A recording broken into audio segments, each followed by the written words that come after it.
क्या कर रहे थे हम लोग? वही जो करते कहते और सुनते चले आ रहे कि जब वक्त होता है तो एहसास नहीं होता, और जब एहसास होता है तो वक्त नहीं होता।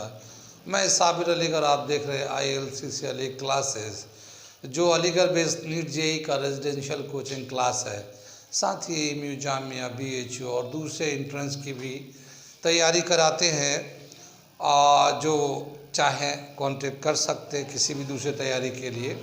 हम लोग कर रहे थे मैथमेटिक्स का सॉल्यूशन AMU 9 क्लास में जो पेपर आया है 2021 में, उसका मैथ का सॉल्यूशन हम लोग कर रहे हैं। और अब तक हम लोगों ने 65 क्वेश्चन किया, 64 क्वेश्चन तक कर दिया है। 56 से शुरू हुआ था और 64 तक कर दिया। अब 65 मैंने ये लिख रखा है, ठीक है। ये देखते हैं हम लोग आगे क्या दे रखा है। ये find the value of 1/2 raise to the power -2, 1/3 raise to the power -3 plus 1/4 raise to the power -1। बताना इसमें से कौन सा आंसर होगा। A 17, B 27, C 35 and D 47। ठीक है, कितना आंसर होगा ये पता है आपको? ये मैं करके दिखाता हूँ। इसका आंसर दे रखा है 35, ठीक है, 35 आंसर है। लेकिन मैं करके दिखाता हूँ कैसे आंसर 35 है। ये हमने बताया था कि जब भी कभी माइनस का पावर होता है, एक्सपोनेंट होता है, तो नंबर का रेसिप्रोकल कर दिए, वो पावर प्लस में हो जाता है। यहाँ पे भी उसी का रोल है, उसी के हेल्प से करेंगे हम लोग। क्या दे रखा? 1/2 raise to -2 plus 1/3 raise to the power -3 plus 1/4 raise to the power -1। ये माइनस में पावर है, इसका अगर रेसिप्रोकल करेंगे तो पावर प्लस हो जाएगा। तो ये 1/2 है, रेसिप्रोकल उल्टा यानी 2/1 कर देंगे, तो 2/1 करेंगे और इसका पावर प्लस में 2 पॉजिटिव होगा। ठीक है, इसी तरह से ये 1/3 -3 का पावर है, इसका रेसिप्रोकल करेंगे 3/1 प्लस 3 हो जाएगा पावर इसका। यहाँ पे भी ऐसे ही 4/1 और यहाँ पावर जो है प्लस का है, +1 हो जाएगा। ये आ गया वैल्यू। 2 पे स्क्वायर किया, 2 का स्क्वायर 4 हो गया, और नीचे 1 का स्क्वायर 1 ही आएगा।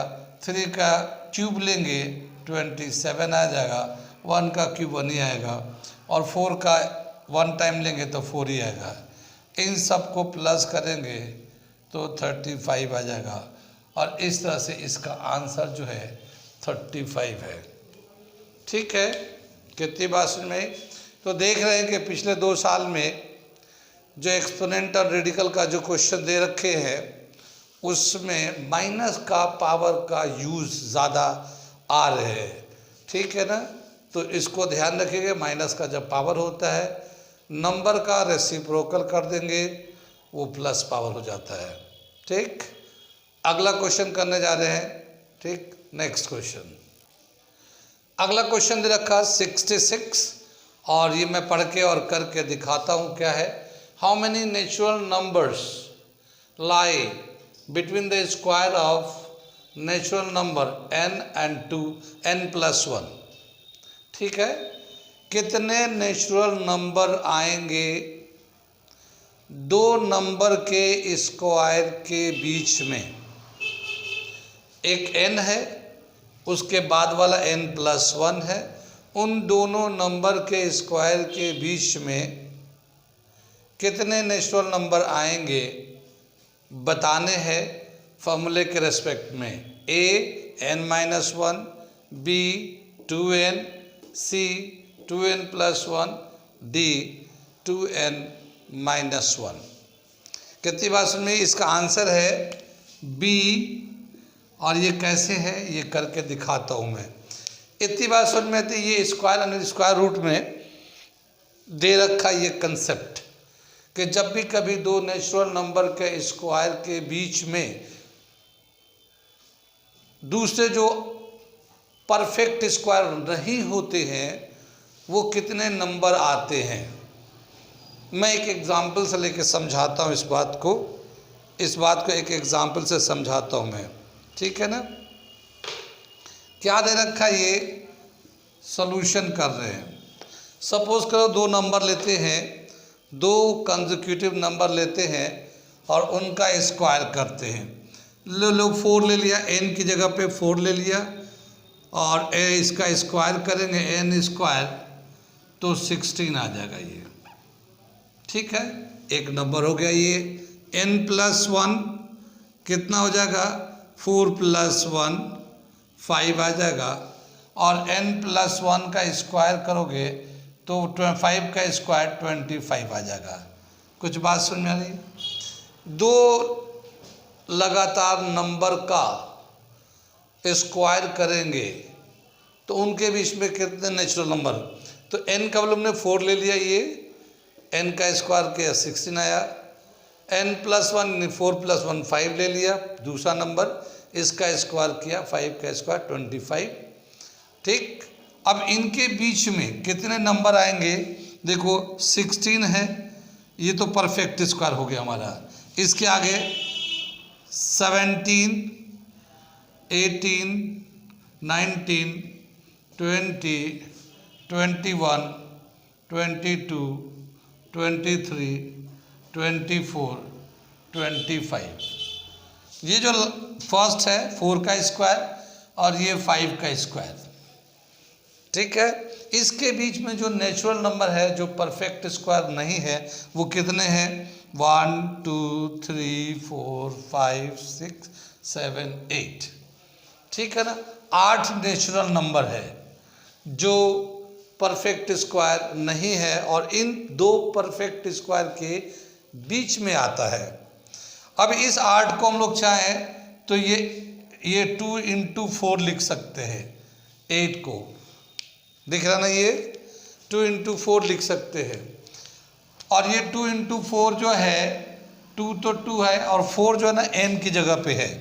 n = कितना लिया, 4, तो 2n, यानी इतना ऐसे नंबर है, 2n ऐसे नंबर होते हैं जो परफेक्ट स्क्वायर के बीच में आते हैं। हमने एक वीडियो बनाया भी है, इसको बताया भी है पैटर्न के हिसाब से कि कितने ऐसे नंबर होंगे जो दो नंबर के स्क्वायर के बीच में आएंगे, तो ट्वाइस ऑफ स्मॉलर नंबर। जैसे ये एक नंबर लिया 4, दूसरा नंबर 5 लेंगे, तो 4 और 5 में 4 तो छोटा वाला है, तो छोटे वाले नंबर का डबल कर दो, उतना ही नंबर जो है परफेक्ट स्क्वायर के बीच में आएंगे। कितनी बात सुन, ये एक एग्जाम्पल से मैंने समझा दिया। एक एग्जाम्पल मैं और लेके समझा देता हूँ समझने के लिए, ठीक है। मगर ये जो क्वेश्चन पूछा गया है बहुत ही अच्छे तरीके से पूछा गया, ये कहीं पे भी अप्लाई कर सकते हैं, ठीक है ना, कहीं पे भी अप्लाई कर सकते हैं। एक छोटा सा एग्जाम्पल मैं लेके और बता रहा हूँ। अब जैसे बड़ा तो बड़ा कितना भी ले सकते हैं हम लोग, लेकिन दो छोटे नंबर और ले लेते हैं। जैसे मान लो हम 2 और 3, इनके स्क्वायर के बीच में कितना नंबर नेचुरल नंबर आएगा जो परफेक्ट स्क्वायर नहीं होगा इन दोनों के स्क्वायर के बीच में। तो हमने क्या बताया था, twice of smaller, twice of smaller. तो इन दोनों में 2 और 3 में छोटा कौन है, 2 है, तो 2 × 2 4। तो 4 ऐसे नंबर आएंगे जो 2 और 3 के स्क्वायर के बीच में होंगे, नेचुरल नंबर होंगे, परफेक्ट स्क्वायर नहीं होंगे, ठीक है। अब मैं करके दिखा देता हूँ। 2 का स्क्वायर करेंगे कितना, 4, और 3 का स्क्वायर करेंगे कितना, 9। अब देखो 4 तो एक परफेक्ट स्क्वायर है ही है, इसके ऊपर चलते हैं 5, 6, 7, 8 और ये 9, ये परफेक्ट स्क्वायर है। इन दोनों के बीच में कितने नंबर है जो परफेक्ट स्क्वायर नहीं है और नेचुरल नंबर है, वो है 1, 2, 3, 4। तो ये हमने 4 तक बताया था, ठीक है। तो ये दे रखा सवाल कि दो नेचुरल नंबर के स्क्वायर के बीच में कितने नेचुरल नंबर आएंगे, ट्वाइस ऑफ स्मॉलर। जो दोनों में से जो छोटा नंबर है उसका डबल कर दिए, उतना ही नंबर जो है पर नेचुरल नंबर उसके बीच में आएगा, वो 2n। ये हमने बता रखा, ये आंसर दे रखा। इससे समझ में आ गया। ये बहुत ही अच्छा सवाल है और आता ही रहता है अक्सर अलग अलग तरीके से, ठीक है ना। समझ में आ गया, नोट कर लिए इसे। अगला मैं क्वेश्चन करने जा रहा हूँ। ये आ गया 67 क्वेश्चन और ये यूलर्स फार्मूला से है। हमने यूलर फार्मूला को बता भी रखा है, वीडियो बना रखा है और शॉर्ट में भी बना रखा है यूलर्स फार्मूला का, ठीक है। ये यूलर्स फार्मूला, ये इसके बेस पे है, ठीक है ना। और इस तरह के क्वेश्चन बहुत आ रहे हैं। जो ये 67 नंबर क्वेश्चन है, इस तरह के क्वेश्चन सभी साल एक ना एक पेपर में आ ही रहा है। तो इस तरह के क्वेश्चन को आप लोग ज़रूर ध्यान से देख ले, ठीक है। पढ़ के मैं करके सुनाता हूँ, बताता भी हूँ। क्या दे रखा, which of the following is not a relation between the face, ठीक है ना, F, number of edges E and number of vertices V, ठीक है ना। एक यहाँ पे सॉलिड फिगर होता है, पॉलीहेड्रॉन सॉलिड फिगर्स जो होते हैं उनके फेस, उनके एज और उनके वर्टिसेस का एक रिलेशन दे रखा है। उस रिलेशन को हम लोग कहते हैं यूलर्स फार्मूला और ये होता है F minus E plus V is equal to 2। ये जो बुक में दे रखा है एनसीईआरटी में, face minus edge plus vertices is equal to 2, ये एक रिलेशन दिया हुआ यूलर्स फार्मूला के हिसाब से। अब इसको हम लोग पलट के कई तरीके से लिख सकते हैं, वो यहाँ पे किया गया है और इसमें से बोला है कि इसमें से कौन सा सही नहीं है रिलेशन। मगर मेन जो हमारा फॉर्मूला होता है वो ये होता है F minus E plus V is equal to 2। अब जैसे यहाँ पे पहला वाला बिल्कुल सही लिखा हुआ है, F minus E plus V is equal to 2, उसके हिसाब से, ठीक। अगर हमें बोला क्या कि ये जो है 2 को इधर ला लो और ई को उधर ले जाते हैं, तो क्या हो जाएगा, F plus V minus 2 is equal to E. E इधर गया, 2 इधर आ गया, ये ऐसा लिख जाएगा। ये बी में लिखा हुआ है तो ये भी सही लिखा हुआ है, F plus V minus 2 is equal to E, ये बिल्कुल सही लिखा हुआ है। या फिर ऐसा भी कर सकते हैं कि ये ई माइनस में था, एज उधर ले जाते हैं, तो F plus V is equal to 2 plus E, इसको उधर ले जा देते हैं, तो ये F plus V is equal to 2 plus E. इनमें से देखते हैं, ये डी में लिखा हुआ F plus V is equal to E plus 2, ये भी सही लिखा हुआ है। अब ये एक लिखा हुआ E minus V is equal to 2 minus F, तो ये एफ को जब उधर ले जाएंगे तो यहाँ बचेगा, एफ को उधर ले जाते हैं तो ये बचेगा minus E plus V 2 minus F, ठीक है। ये आना चाहिए था, ये हमारा माइनस ई प्लस वी है, लेकिन यहाँ ई माइनस वी तो उल्टा लिखा हुआ है। इसका मतलब ये जो अरेंजमेंट करके लिखा गया है ये सही नहीं है, ये सही नहीं है। तो इसमें कौन सा सही नहीं है, सी वाला सही नहीं है, ठीक है। यूलर्स फार्मूला का अरेंजमेंट ये तीनों सही है, ये सी वाला सही नहीं है। कितनी बात में मैंने बताया कि यूलर्स फार्मूला आजकल आ रहे हैं, इसलिए जो बच्चे तैयारी कर रहे 9th एम एंट्रेंस के लिए वो ज़रूर इसको समझ ले। इस तरह से रिलेशन से भी, और कुछ पिछले पेपर में देख, जैसे 22 में हमने कराया था उसमें एज और साइड दे रखा था, तो उसका वैल्यू डाल के भी किया है, जाके देख लीजिएगा वीडियो। बाद में मैं जब हॉट बनाऊंगा तो कुछ खाली इंपॉर्टेंट क्वेश्चन को, गेस क्वेश्चन को बताएंगे, वो वीडियो ज़रूर देखिएगा। उसमें वो सेक्शन बताएंगे जिससे क्वेश्चन आता ही रहता है, ठीक है। अगला क्वेश्चन करने चलते हैं। ये अगला क्वेश्चन 68 क्वेश्चन, और मैं क्या दे रखा है, for which of the following quadrilateral diagonals are perpendicular to each other. इनमें से कौन से क्वाड्रिलेटरल में डायगोनल्स परपेंडिकुलर होंगे। पैरेललोग्राम में डायगोनल्स परपेंडिकुलर नहीं होते, काइट में, काइट पतंग में इसमें होते हैं, ट्रेपीजियम में डायगोनल परपेंडिकुलर नहीं होते, रेक्टेंगल में डायगोनल परपेंडिकुलर नहीं होते, ठीक है। तो इसका आंसर है काइट। काइट में डायगोनल जो है परपेंडिकुलर होते हैं। काइट तो देखा होगा, काइट जो उड़ाते हैं ना हम लोग, उसका तो उसमें जो डायगोनल ऐसे दिखा रखा है, ऐसे हम लोग बनाते हैं।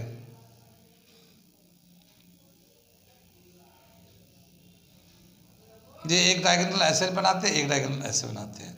इसमें डायगोनल परपेंडिकुलर होते हैं इस तरह से, ठीक है ना। बाकी पैरेललोग्राम में हम लोग जानते हैं इस तरह से होता है।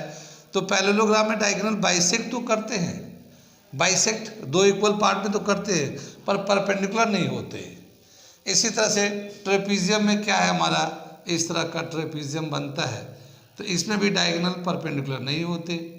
और रेक्टेंगल है, इसमें भी डायगोनल परपेंडिकुलर नहीं होते, बाइसेक्ट करते हैं।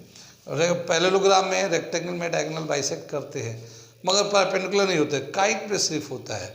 तो ये दे रखा हमारा काइट इसका आंसर होगा, ठीक है ना। अगला क्वेश्चन करने जा रहे हैं। ये आ गया 69 नंबर क्वेश्चन, और क्या दे रखा है मैं पढ़ के सुनाता हूँ। Find the maximum length of the rod that can be kept in a cuboidal box of side 30 centimeter, 20 centimeter and 10 centimeter। एक क्यूबाइडल बॉक्स है, उसका मेजरमेंट दे रखा है 30 सेंटीमीटर, 20 सेंटीमीटर, 10 सेंटीमीटर। उसमें जो लॉन्गेस्ट रॉड को रख सकते हैं उसका कितना लेंथ होगा।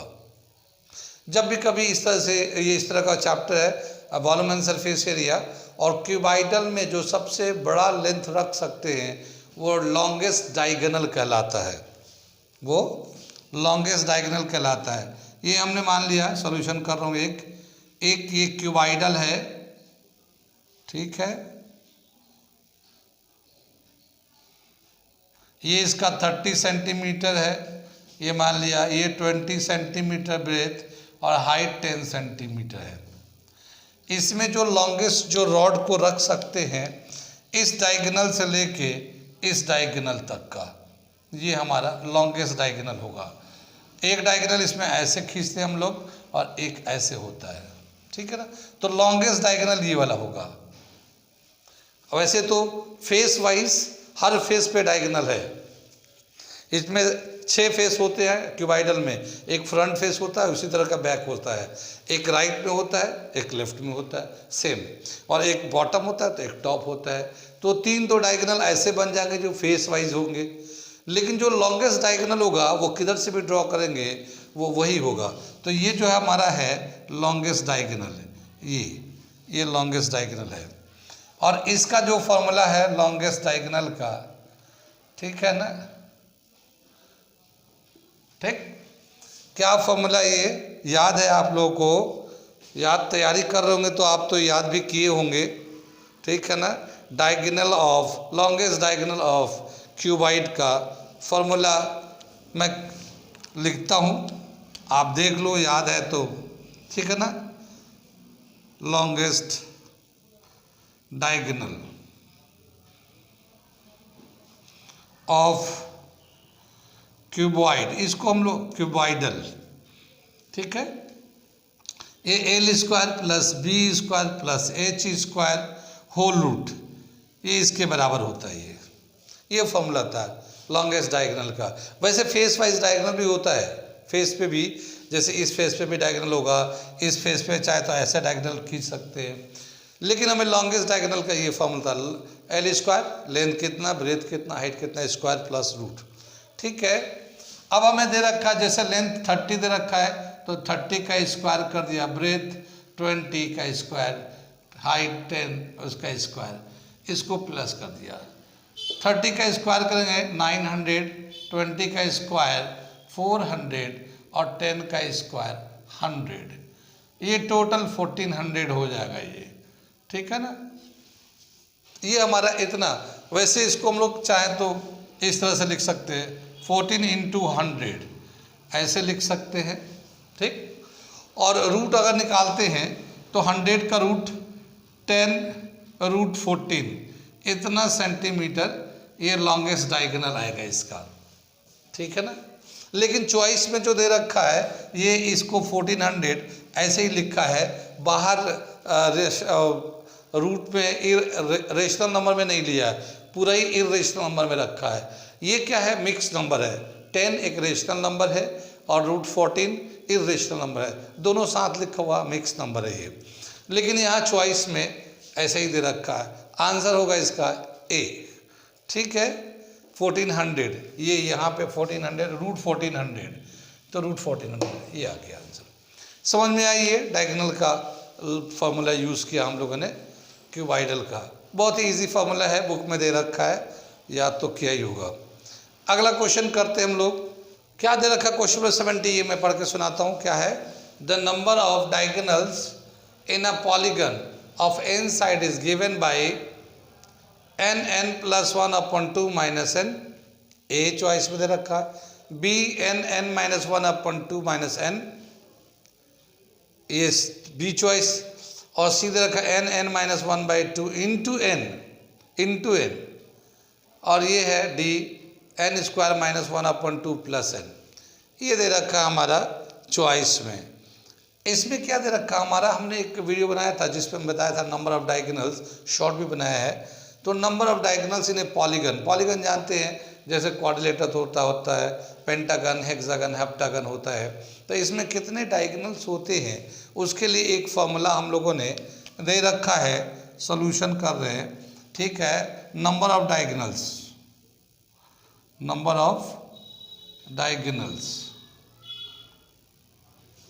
इन अ पॉलीगन,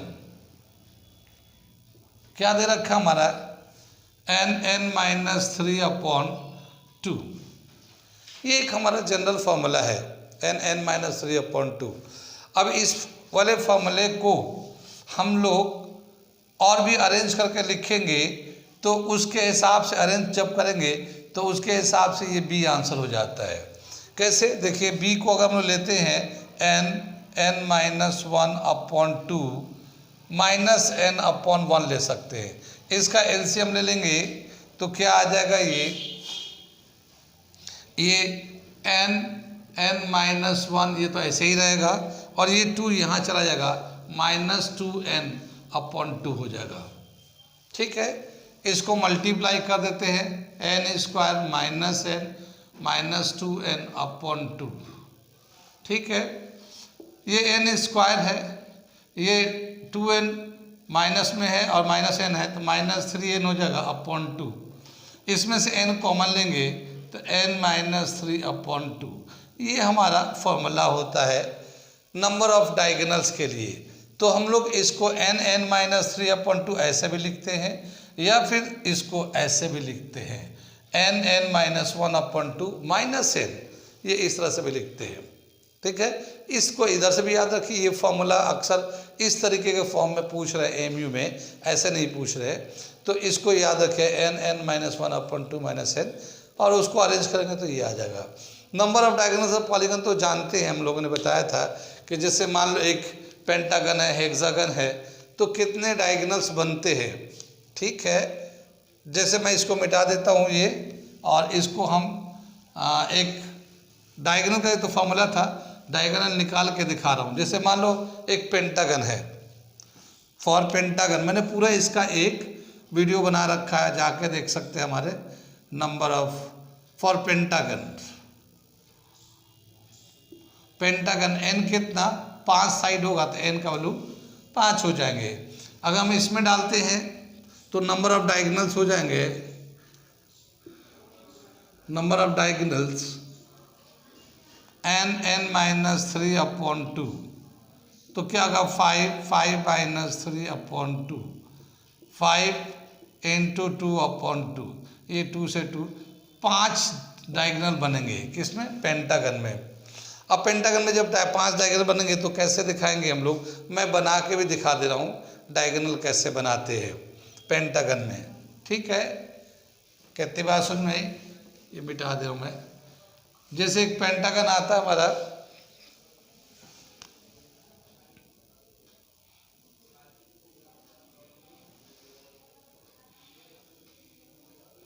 ये मान लीजिए एक हमारा पेंटागन है, 5 साइड का एक फिगर है, इनक्लोज फिगर।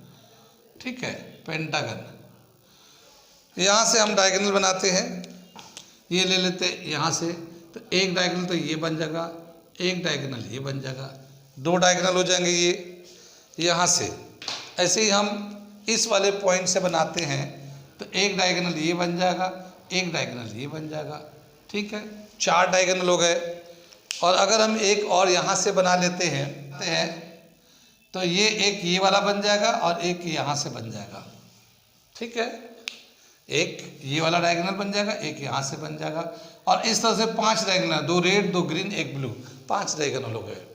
ऐसे हम लोग डायगोनल बनाते हैं। तो डायगोनल का वो फॉर्मूला पूछा था n(n-1/2 - n), ऐसे भी लिखते हैं, या फिर हम लोग n(n-3/2) ऐसे भी लिखते हैं, ठीक है ना। ये फॉर्मूला है नंबर डायगोनल और इन पॉलीगन निकालने का, ठीक है। कितनी बात समझ में आ रही है? नोट कर लीजिए इसे, अगला क्वेश्चन करेंगे।